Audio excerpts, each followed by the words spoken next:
nsị zọbiri ọhịa tiri ụzọ tiri ọhịa n'ihi na ọ na-eme ogbu mmagbu ogbu eregedo gbuo na kpụrụ ọhụ ya. Chief Emma Bishop Okonkwo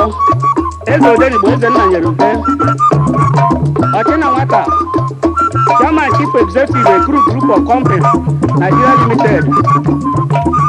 na-arịta na ebe mata ji na-ebido n'ọdụ Amadi ụtara ji gburu ọnwa ndị gburu nwanne ya. Ekene Chief Okereke agbawa dịka izu na arọ ndị Izọgụ ekwedata ike na chọpụta eze Chairman Chief Executive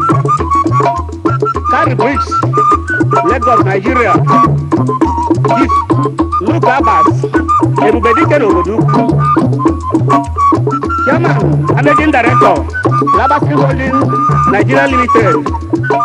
Chief Ikeji Izuogu ome ihe akụ eze kwesịrị Ogbuagụ